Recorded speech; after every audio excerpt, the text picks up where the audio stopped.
This entire creation or universe is made up of dualities. One is important because of the other. If there is good in the world, definitely there is a bad. Without that bad, a good never would have appeared as a good. The same way, every duality is there. So now in this world, you choose either of the two, whichever appeals to you. That is by discriminating. This is good for me, this is bad for me. Somebody might choose a bad thing as good for that person, but that might be actually bad. But that is that person's discrimination. So this is what is discrimination. And then that person makes a judgment. Okay, this is my friend. He might be a robber, he might be a murderer or anybody. But that person considers that this is my friend. That is the judgment. Means firmly when you consider that thing as yours or your friend or not your friend, whatever it might be. So that is the judgment.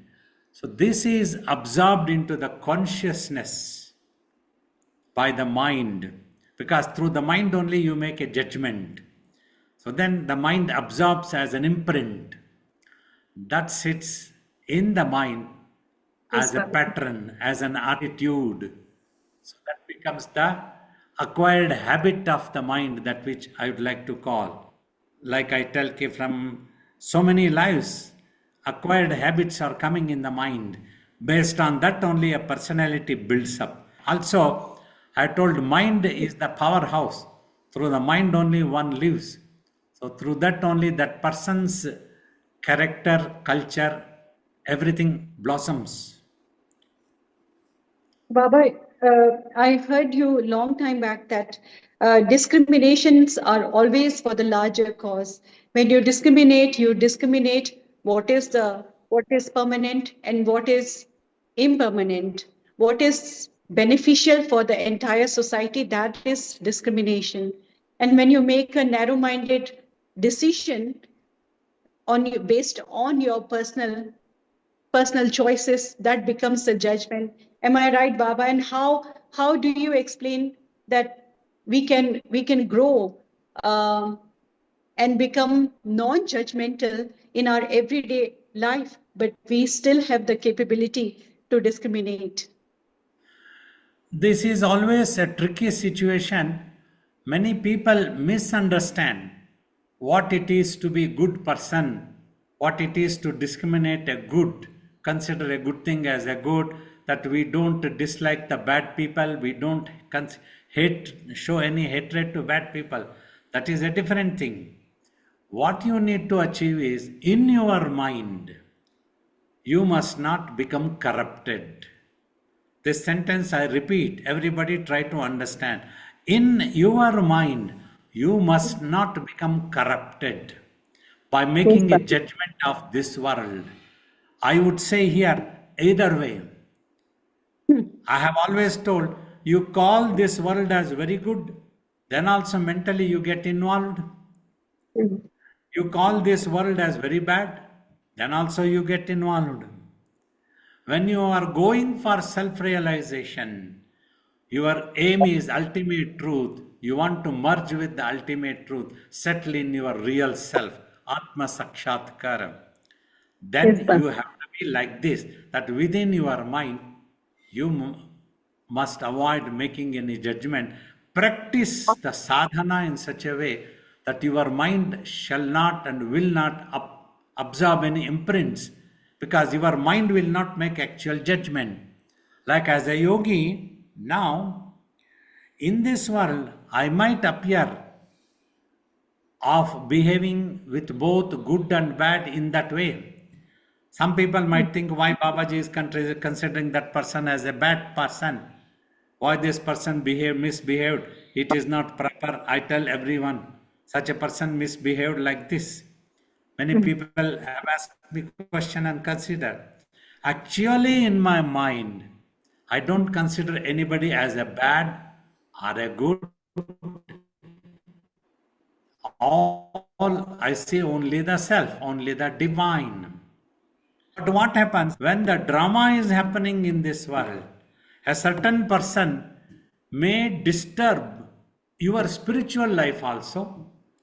Say you build an ashram and you want to live in the ashram, you want all the sadhaks, people who want to meditate, they want to come and sit with you in the ashram.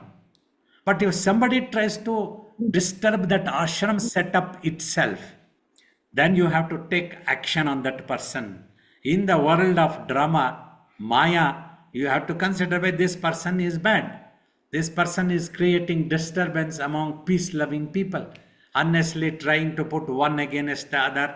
Means these are all examples I'm giving. I'm not directing against any individual or any group of people.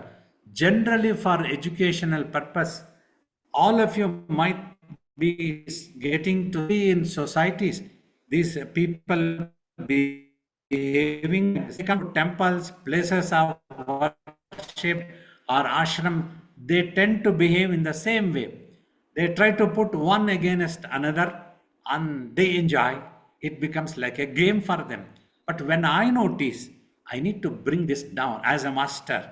If necessary, I may take a cane. Like the judge in the courtroom tells, order, order. Like that, if it comes to my notice, somebody is not behaving properly, creating disturbance, then I have to pull them out. But by doing so, I'm doing a favor to that person also. I'm not becoming corrupted and I'm not considering that person as a wrong or I'm not showing any hatred. If I do like that, if that person really loves me, considers me a master, so that person will rectify himself, will become a good person, will give up such wrong, bad habits. If they don't give up wrong habits, then the karma will go with them. That's what Swamiji used to tell, 55,000 life cycles he used to tell. I don't know why he used this number often. So that is why it is in my conscience also. 55,000 life cycles can go and you may lose control over yourself. In this human life, if you cannot control yourself, if you cannot control your mind, if you cannot do meditation properly. So all this matters so much with the judgments and discrimination. This is how one has to go. I hope people will understand. We have to be careful in this world. As Ramakrishna said, if it is a tiger Narayana, you have to be careful. It will behave like tiger. It won't behave like Narayana because the consciousness stuck in the brain. If it is a bad person, that person will behave badly. Though it is the same pure Atman is there, but that Atman is stuck with the brain's reflection and that consciousness is helpless, doesn't know anything else, refuses to learn. He has not been properly educated. It's how important all these things to understand on the spiritual path also. Like that is beautiful topic today, discrimination and judgments. Baba, in Ramayana, we consider, as a Hindu, I consider Lord Rama as a Bhagwan, as the God incarnate. Even Bhagwan Rama had to make a decision. He had to make a judgment, though he was beyond any good and bad, but he had to choose to kill Ravana, to make a decision, take a judgment on him that Ravana was evil personified, and he had to kill him to maintain the dharma, the peace in the society. So means for a common person, sometimes, like for me, I will say that it's not a very big thing because I am not taking any kind of huge judgments on the society. But sometimes it becomes very difficult to understand that is my discrimination onto a certain subject is really a matter to be concerned, or it's just I'm making an unnecessary judgment on something, or which could be trivial, which could not be. So does this affect an individual that making any decision? Does that affect our mind? And if that affect our mind, like you said, it doesn't affect you, but it may affect my mind because I'm a commoner. You have achieved self-realization, it may not affect you. But how a common person like me, who has very little sadhana, to understand that, making any kind of judgment is bad for my mind, especially judgments on human beings, judgment of any trivial things, which really doesn't matter. If I have to make a judgment for a larger cause, for the good of the society, that is worth. So how Baba can explain a common person that what is right and what becomes a judgment that impresses our mind. See, in this world, a person must learn to discriminate. Otherwise, such a person will become a hypocrite. Just to show that they are a good person, they don't want to discriminate the bad as a bad person. But if the same thing happens to them, then they will react. Any human being, I'm telling, generally, as long as the fire doesn't comes to burn their house, they might postpone reacting. They might keep quiet. They will wait until the neighbor's house is also burned. Once that is burned, now the fire is going to catch your home. Then what will you do? That is what happens if you see the history of this world also. Countries fight with each other. Say if we are a country staying at a long distance, we just don't bother. But if we are their neighbor, we get to see so many innocent lives getting trapped and getting killed. Two armies fight. Now that duty-bound armies are all gone, they fire missiles anywhere, on any innocent society, innocent people in the society. They destroy anything. They just want to subdue the enemy. And there is no such dharma now left. Mahabharata time was totally different. No, they had set a set of rules. Only a certain type of Maharathi who is on the chariot with such weapons will fight only with such Maharathi of another army. Not the person on the ground, he will not attack. So that type of rules were all there. But today's era is gone. Human thinking level has gone down very much. So often you get to see such people as hypocrites. As long as it is not affected to them, they don't want to comment and they want to stay away. But you see, if anything happens to ashram, I cannot pass the buck on anybody else in Dehradun sitting because I am the in charge. I have to protect. We have to fight. If anybody is doing wrong, people may call me a bad person.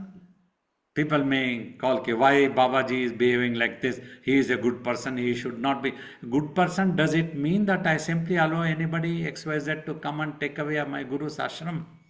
That is not discrimination we are talking. It is such an important topic. This is what bothers many human beings in the world. They fail to understand things properly, fail to act properly. That's what if one person hits your one cheek, show him another cheek also. That doesn't work everywhere. In today's world, it doesn't work.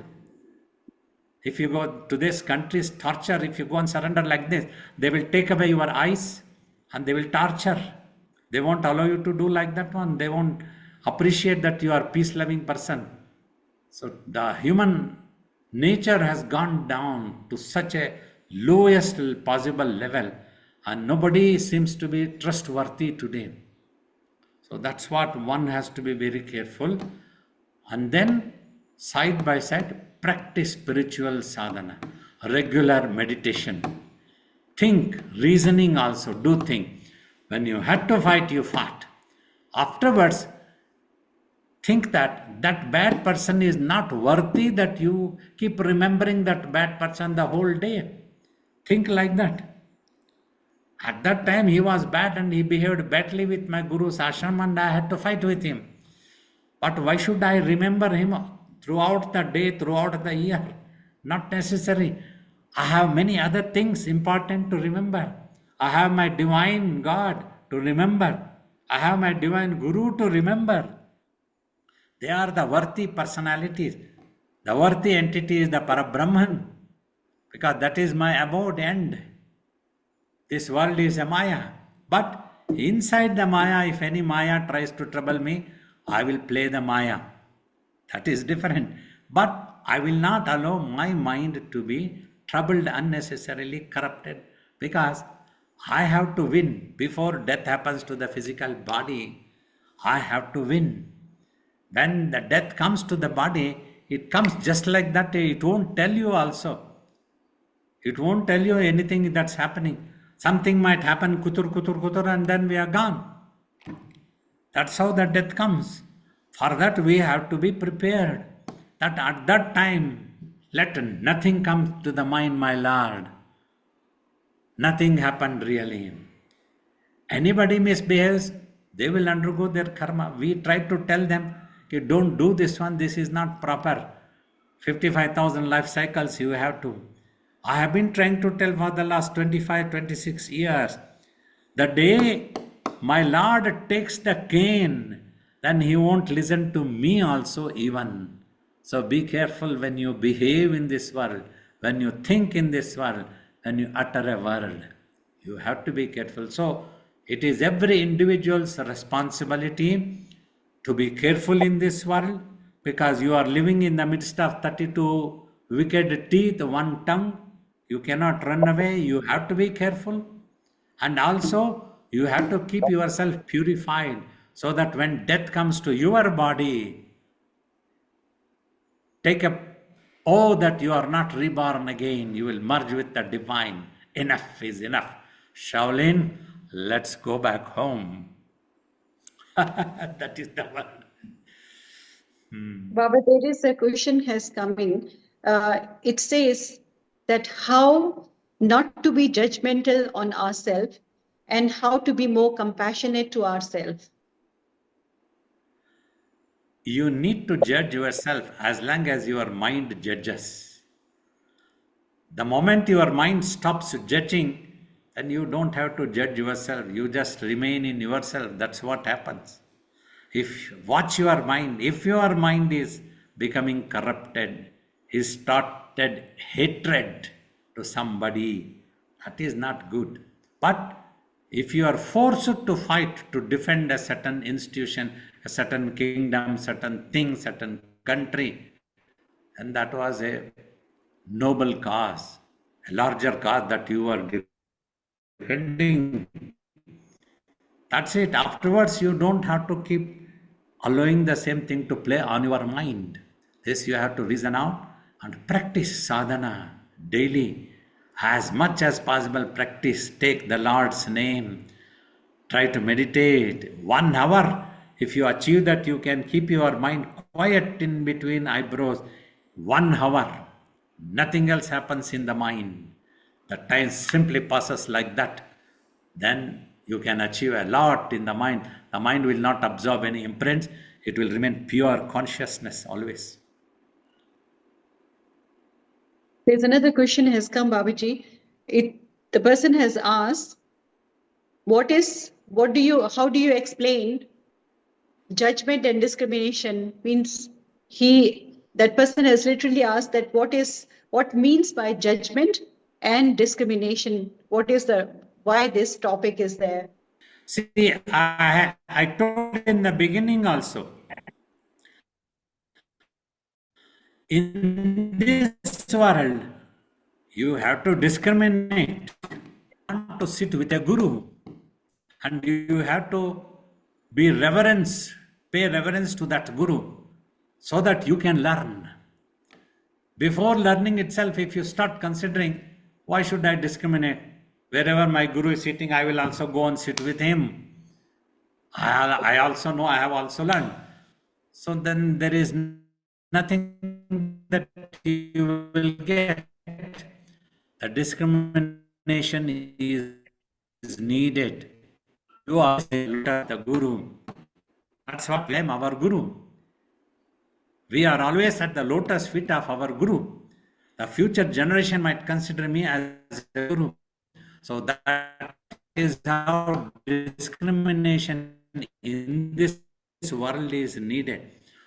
When in this world, a teacher will sit on the seat of a teacher, learning can happen. So if there is nothing that you want to learn, then you do have to discriminate whether you want or not, go home or not. Finally, you do it according to your physical needs. Means then you become a victim helplessly. You have to do everything according to the need of the physical, because you have to sustain the physical body. So in the midst of this, you try to think about your real self. Try to discriminate, who am I? That's what great teachers always taught. Swamiji said, meditate and know yourself. This discrimination is necessary. Who am I really? Am I this born with this body? Am I going to become extinct when the body dies? This is discrimination you have to do. Such a thing only can bring you above this level, and slowly when you achieve expertise, you will be able to make judgment. This world, including our own physical body, is impermanent, is not going to be there forever. So then, how can we depend on any one of these, our own body or anything, for a permanent peace and happiness, for a highest happiness? Think like that, highest one. You want happiness, that is your existence right, no problem. You need to have happiness, but think, what is the highest permanent? Like a child, I used to think it must be there 24 hours, 12 months, all the time. Why is that there is a fluctuation? Like that you have to discriminate and make judgments. No, this is impermanent. This will not be there forever. So another question has come, Babaji. I read the question. When a person does something bad for me or my belongings, you take strict action. When the person comes again saying he or she will correct, and should we allow that person to next time, or see that person at this time with old image? Judge means we judge that person with the old their behavior, or give them a chance, give them a fair opportunity, a genuine chance, and how many times we should give fair chances? You can give chance one more time, no problem, but careful. Watch whether that person is really trying to correct themselves or not. One more time, that's all. Now you don't have to give 18 times, 20 times like that, no need. One more time also, if he doesn't correct, then you will realize this person will not correct himself. He is always like this. He is not fit to be here. Take such a decision. Baba, discrimination gives time. When we discriminate, we give time to our mind and we contemplate that particular thought and make a right decision.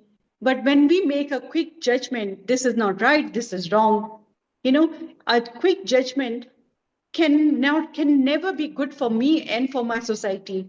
But my discrimination on every thought can lead me to a right decision. Am I understanding both correctly? That we should be aware of making quick judgments on anything, even on ourselves or on others. We always contemplate, discriminate, and come to the right point that yes, this is not good for me, and it will not good for my society. It's harming me and it's harming my society. That's my discrimination. And what is permanent, what is ultimately stay with me, that is discrimination. Making a quick judgment on anybody's personality, thing, those judgments are very temporary, and they're harmful, in fact, because I have made those decisions according to my emotional thoughts. My emotions are empowering my judgments. So am I rightly understanding both of them? You see, one thing that is important, you need to overcome emotions first. Because emotions can be your strength, but sometimes it can be your weakness also. Yes, And you Baba. may not be able to make a proper judgment. A Mm. proper judgment, in my opinion, when you are able to consider a larger cause, is the Mm. other person's action is causing damage or harm to a larger cause, to a country, to an institution, to any such thing. Based on that, you make a judgment and take a decision. Yes, Then Baba. you are not making any judgment or discrimination on the particular person, but you Mm. are making a judgment and discrimination on that person's actions. Then you will not worry whatever that person is thinking in the mind. For me, important is what that person is acting upon. That action I need to stop. Like Yes. a army of one country would like to defend their country. When another country's army invades them, they won't be thinking what these soldiers are thinking in their mind. Their thing is, these soldiers are attacking my country. Their action is wrong. So I am going to defend my country against them and drive them away. If necessary, I will kill them. So that is how they would have overcome all emotions.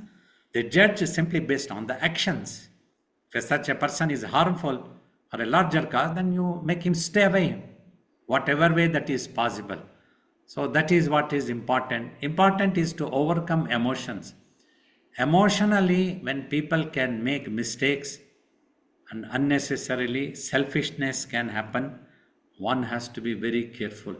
If that's what Sri Krishna taught, always try to take a decision based on a larger cause. Mm. Why a soldier is respected so much? We have to be grateful to a soldier because he is protecting a larger cause, a huge country. With that, a huge culture, a huge character, huge subjects, everybody. So, all these things are involved. So, that is how one has to take a decision. There's another question, Baba. I'll read it to you. So, when we forgive without judgment, is this not justified?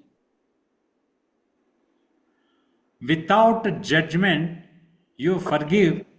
That happens only when you are not harmed and that other person is not harming anybody. Then you don't have to make any judgment at all. Baba, there's another question has come. How does ego impair our judgments? Ego always brings in selfishness. Such people always, if you observe, make one set of justice for themselves, they talk another set of justice to others. Yes, They Baba. might tell others to meditate, but they themselves wouldn't have meditated properly. That's how things happen. And they will be criticizing all others' meditations. This is wrong, that person is not doing, but they themselves wouldn't have done anything properly. That's what the ego crops up everywhere. Ego people are always selfish and they turn to tricks. They talk something to defend themselves, they talk something else for others. So that type of things are ego, crops up because of ego. Ego is because of selfishness. They will always be selfish. They will not even see larger cause also. Baba, there's one more question. I'll read you. Pranams Babaji, how do we judge our own thoughts and actions in right way so that we don't underestimate our own skills and capabilities? Thank you so much. When your mind is pure, you will always do the right things. Mind is the powerhouse. It is the mind which induces you to become greedy, selfish, Yes. all these things. Through spiritual exercises, rightful spiritual exercises, If the mind becomes purified, then you will be able to understand your own faults easily. You will not behave like that one. You will just mind your business to do your spiritual exercises. You will talk less. You won't go on talking too much. That disturbs the mind, runs, mind spins, spins, spins, spins, spins, spins. That must cool down. That is necessary. Talk less, work more. That's what Swamiji used to tell. So that's how you can overcome these things. You will know. Because sitting here, every one of you know your mind. Only when consciously you overstep on that and justify your actions, then you do wrong things. Many times you get to see in the society, people often, they overstep on their conscience. Not the consciousness, conscience, right? What I am telling. They overstep and Yes, go sir. on telling, I am the right person. Slowly, slowly they get into such an ego and things. I am the king, I can do anything I want. Like the old saying, power and money corrupts people. When these two things comes together, very rarely in history, people have not become corrupted, have served people, have worked for people always. That is possible when you meditate deeply. That only purifies your mind. Final answer is meditation, understanding the right technique. Just watch in between eyebrows. Don't make any judgments during meditation. Don't try to think anything. Don't try to do anything. You just watch. Then your mind slowly gives up its long habits. Since time immemorial, so many lives would have passed by that it has acquired habits. It will give up all such things. The judgmental habit goes. If you get to see me in my daily life, you will see me as if I am also behaving like any one of you ordinarily. But my mind never makes any judgment. I am at peace all the time. Nobody is my friend, nobody is my enemy. But I will take cane if necessary if anybody is misbehaving. Nobody should take me granted as a teacher. I tell my students. I don't want people to take me granted. That's why I don't tell about my mind too much. I love all of you. May my divine Guru bless you all of you, to do sadhana. Now, slowly we will be coming back and we will pick up the Q&A sessions more and more. Sorry, this session we are not taking anybody's questions. We will stop at this one. And 30 minutes actually we had given. We're done another 5-10 minutes probably.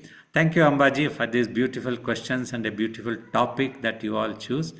It gives such a beautiful opportunity for me. Everything that I have spoken and told is only for educational purpose, for everybody to learn, not to accuse anybody, any group of individuals, any individual, please. Always just for teaching. Nobody should think that this was directed against them. Everybody has something to learn, and the life is the best teacher if you want to learn. We all have learnt from life. A person who refuses to learn in life is really condemned. The life teaches you, every moment it teaches you to become purified, to realize your real self, to remind you of the impermanence of the universe and your own physical body. Every moment, just like Ravanasura thought he can lift the Mount Kailasa, and Lord Shiva just pressed with his toe finger, and it was hard for. So like that, the death button the divine is keeping. All of us like Ravanasura think that we can lift the Mount Kailasa, and the divine just presses a little bit here. Ram, Ram, Ram, Ram, Ram, Ram, Ram, Ram. Don't forget this truth. Practice meditation. May you all be blessed by the divine Guru Shobal Yogi. We will be back again.